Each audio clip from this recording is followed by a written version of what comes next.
Uttarakhand PCS mains आपका जो GS paper 1 है, चलिए एक बार उसको जल्दी से देखते हैं। उत्तराखंड पीसीएस लोअर, ठीक है, कहाँ पर है?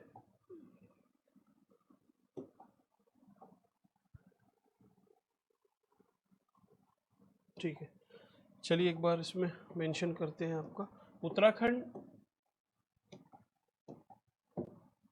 उत्तराखंड पीसीएस मेंस लोअर वाला जो आपका एग्जाम हुआ है अभी, उसका जीएस पेपर 1, ठीक। इसके पहले जीएस पेपर 2 आपको बताया गया है, ठीक है। उसमें जो भी क्वेश्चन बताए थे जैसे आए, वो एक अलग फॉर्मेट में आपको समझाया गया। एक बार इसमें आपको गो थ्रू करना है, ठीक है, कि क्या आपको अवेलेबल कराया गया था, या फिर इन जनरल जिस किसी ने भी पेपर अटेम्प्ट किया है तो कौन से क्वेश्चन उसको डुएबल लगने चाहिए थे, कौन से थे जो बाउंसर थे, और कुछ ऐसे थे जो 50-50 आप मैनेज कर सकते थे।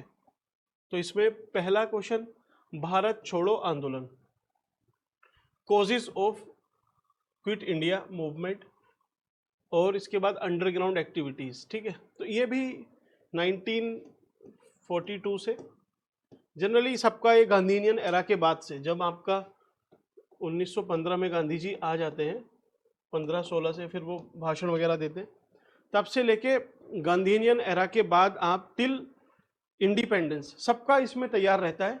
कोई सा भी आंदोलन हो उतना आपको ये तैयार होगा, और वैसे भी 10 मार्कर था, इसमें आपने अच्छे से अटेम्प्ट कर लिया होगा, ठीक। Analyse the causes and significance of tribal movement during British rule in India. तो ट्राइबल का भी एक ये, ट्राइबल और सोशियो इकोनॉमिक रिफॉर्म, सामाजिक और धार्मिक रिफॉर्म, ये भी कॉमन टॉपिक है, सब लोगों का तैयार रहता है। हाँ, इसमें स्पेसिफिक आपको उस टाइम पे याद आना थोड़ा सा चैलेंज होगा। आप यहाँ पे पैका विद्रोह था, ठीक है, वैसे ही सांथाल हो, बिरसा मुंडा वाला, ठीक है, इस तरीके से आप मैप वगैरह ड्रॉ करके इसको कर सकते थे, ये डुएबल था। ये क्वेश्चन भी मैनेज इन जनरल हो जाता। अच्छा, इसमें मैंने क्वेश्चन क्यों नहीं लगाए इधर, असल में फिर सारी पीडीएफ उसमें सर्च करनी पड़ती है, उसमें टाइम काफ़ी जाता है, और मुझे अभी लोअर नहीं अपर मेंस के लिए कुछ आपके नोट्स तैयार करने हैं, इसीलिए थोड़ा सा टाइम का इशू है। आपको जो पीडीएफ प्रोवाइड करेंगे उसमें पैरेलल इन सब के क्वेश्चन जो हमने पूछे हुए थे वो उसमें लगा के देंगे, ठीक है। ये क्वेश्चन भी आपको प्रोवाइडेड था, judicial system of Gorkha, means वो अंगारों वगैरह पे चलवाते थे। ये भी हर बुक में या फिर जनरली जिसने भी उत्तराखंड पढ़ा है वो पता रहता है, जो गोरखा का एडमिनिस्ट्रेशन है थोड़े कम टाइम के लिए है, लेकिन याद रहता है ये भी सबको। कुली बेगार सिस्टम, ये भी मैनेजेबल था, ठीक है। और second chamber, legislative power of council of state and state legislature, तो वही विधान परिषद विधानसभा का डिफरेंस इन्होंने पूछा हुआ है, ठीक। देन चलिए इधर ही आते हैं अपना, examine the changing nature of relationship between chief minister and the governor of state, ठीक है, in light of judicial intervention. ये मैंने आपको बताया था, जो RN रवि साहब का केस हुआ था अभी, ठीक है, तमिलनाडु के गवर्नर है, इस पे सुप्रीम कोर्ट ने अपनी एक रूलिंग दी थी, ठीक है, कि आप कितने टाइम में उसको विदहोल्ड कर सकते हो, कब आपको प्रेसिडेंट को भेजना है।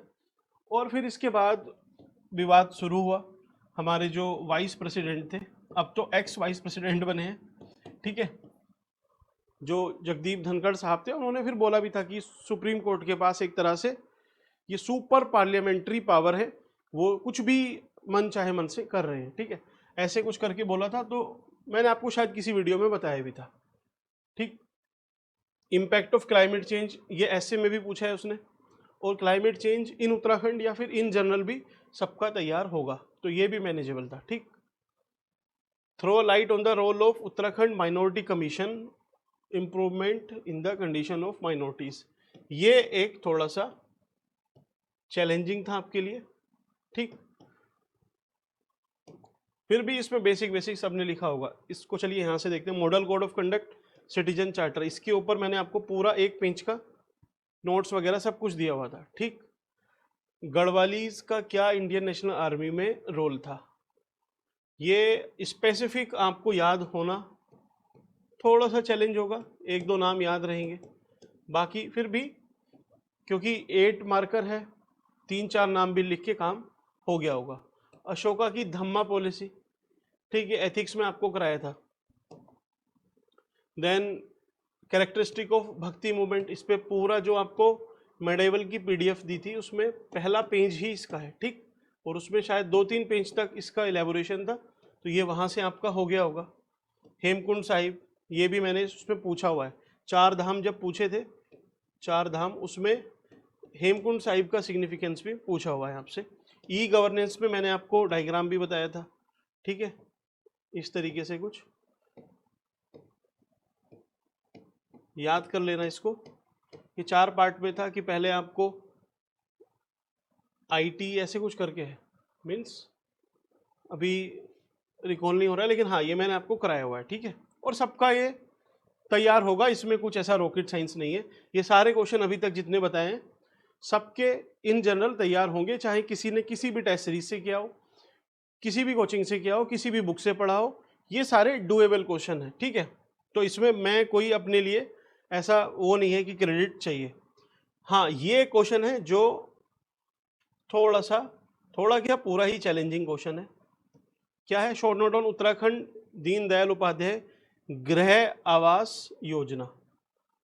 अब आपको फिर भी नहीं पता होगा इसके बारे में, फिर भी आपने लिख दिया होगा कि उत्तराखंड गृह आवास में, कि उसमें क्या होगा, एकोमोडेशन को बढ़ावा देना होगा, उससे टूरिज्म बूस्ट होगा, और इस तरीके से आप जो रीजनल डेवलपमेंट है वो सारी चीज़ें हो जाएंगी। तो बोल बच्चन करके आप निकल लिए होंगे। ठीक है, ये क्वेश्चन मैंने आपको नहीं कराया, और ये गारंटी लेते हैं कि इसको जनरली किसी ने भी किसी भी बुक में पीडीएफ में ऐसे कवर नहीं होगा। ये आपको बस अपनी समझ से ही लिखना था उस टाइम पे, क्योंकि ये क्वेश्चन ही उस टाइप का, define internet, URL, uniform resource locator. अब इसकी तो आप डेफिनेशन ही लिख सकते थे, और तो इससे ज़्यादा क्या लिखोगे। इंटरनेट को भी सबने अपनी अपनी लैंग्वेज में डिफाइन किया होगा, क्योंकि एग्जैक्ट किसी को भी इसकी डेफिनेशन नहीं पता होगी, और वो कोई दिक्कत भी नहीं है।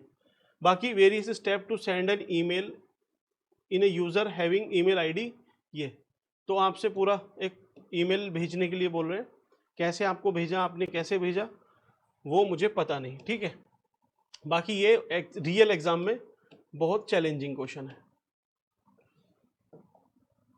देन आपके आते हैं वर्क कल्चर। वर्क कल्चर पे मैंने आपसे एथिक्स वाले में पहले ही बोल दिया था कि इस पे क्वेश्चन आने वाला है।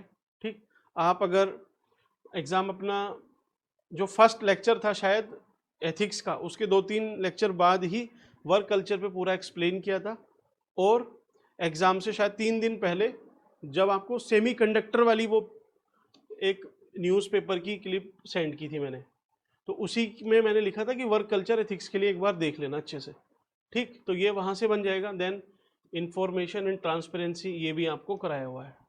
ठीक, सेमीकंडक्टर, इसका मैंने आपको एग्ज़ाम से 2 दिन पहले ही बोला था कि मस्ट रीड है, एक बार आप इसको रीड जरूर करके जाना।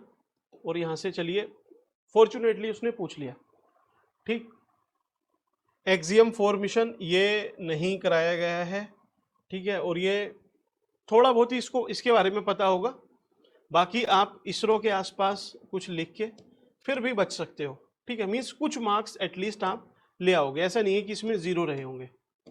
तो ये एक आपका बाउंसर है।